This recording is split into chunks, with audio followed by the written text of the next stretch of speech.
Electrifying Wednesday. The Wednesday. Let's do Wait a that. bit, Let's move it. Okay.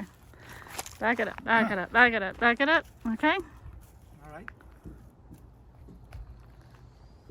Hello, friends, and welcome to another Electrifying Wednesday, the show that we're going to tell you about our experiences owning an electric car in general, and this specific electric car, which is a BMW i3, right?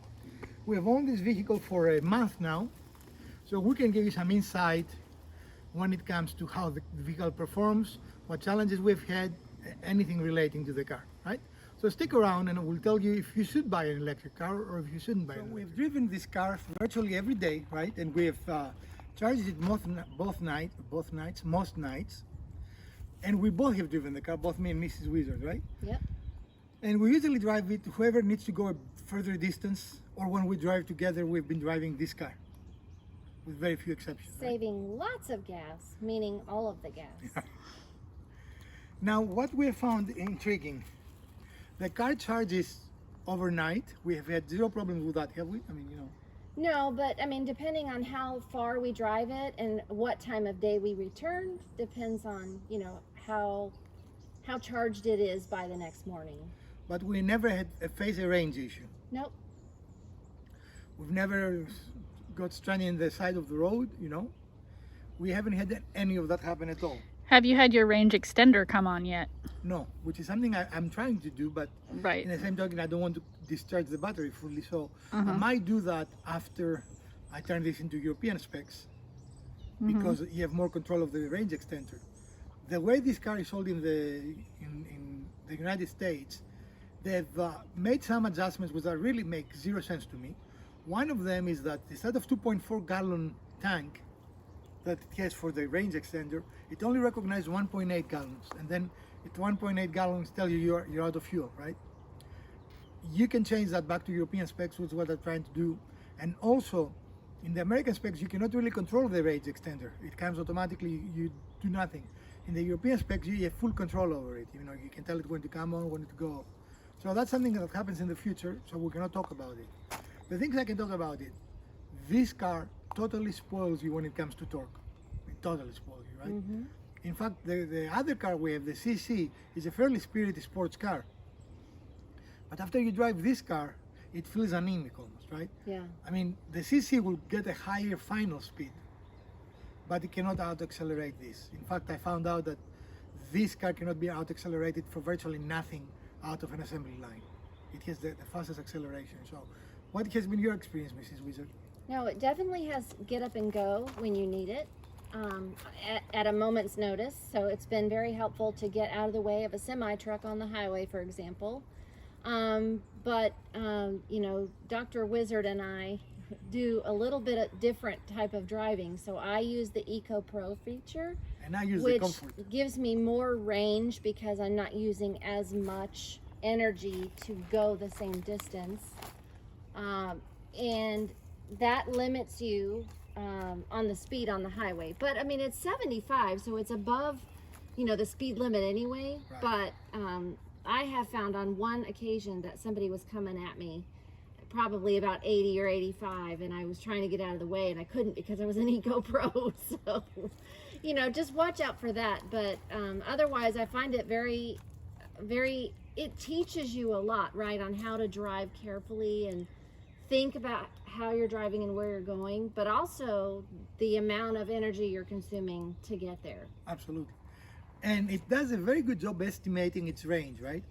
Yeah. I mean, I'm a little more obsessed about that than Miss Wizard is, but I'm very meticulous. I always check it, how much, you know, energy we use. Let's talk about some negatives. Anything electric you're going to use on the car, of course, will affect your range, right? So today and yesterday was very hot days. Were very hot days here in North Carolina, and we used the air conditioning in the car. And we saw a 4-mile decrease in range immediately in the moment we turned the air conditioning on. Yeah. Now we didn't have it full blast, and we Right. didn't have it for the entire time we were driving. And we didn't experience 4-mile. Actually, we came back with about the same amount of range as we left the house, which is common because this car has amazing regenerative systems, right? And when you learn, that's what Mrs. Wizard alluded, you can learn how to use it, and you can make it a very, very efficient, right? You can Right. go out and you haven't used any energy in essence because of how good it is in regenerating energy. Right, and that happens not just when you're braking, like applying the brake Right. pedal, but also when you release your foot from the accelerator. So a lot of times you don't even need to step on the brake because it decelerates so quickly, and all of that activity regenerates power. And that's a good point. When you're talking about differences, let's talk about things we had to adjust to coming from a gasoline car to driving this.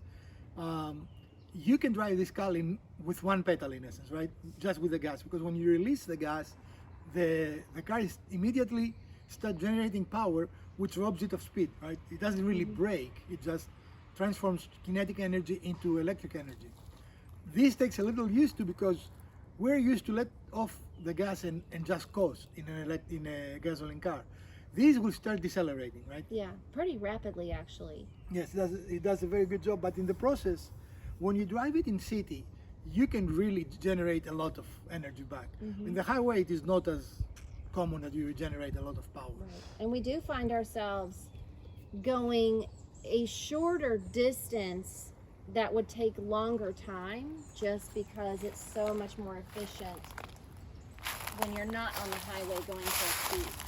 Actually, yes, you don't care about being stuck in traffic with this car because when you're stuck in traffic, unless you have the AC on, you're not really using any power. You know, you don't run out of gas. You don't have an issue.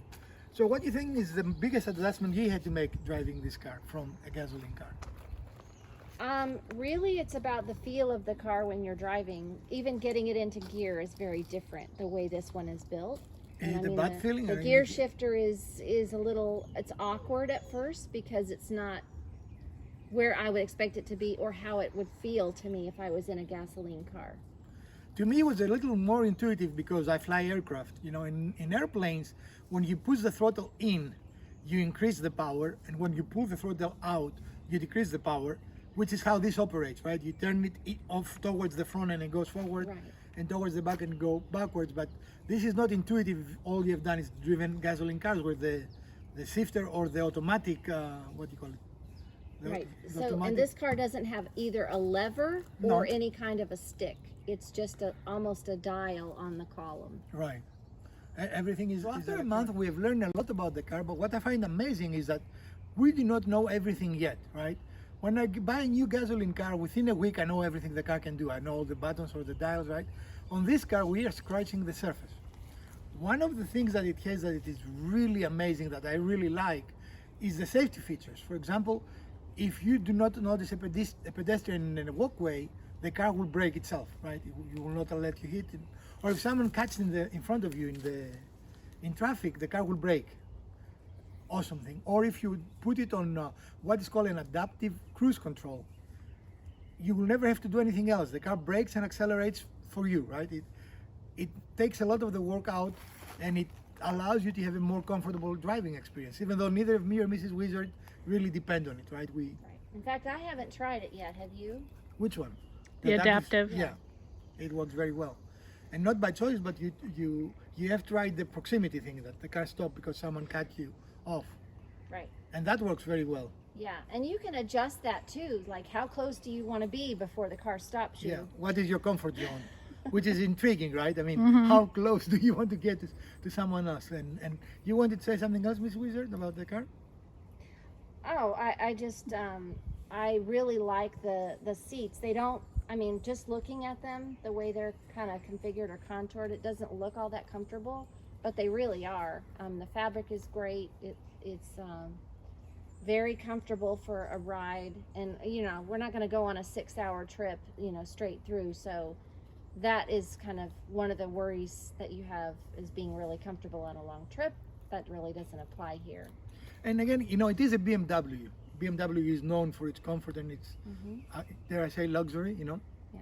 And the other thing is, I had a friend come out and see it for the first time, and she said, "Oh, it's so tiny."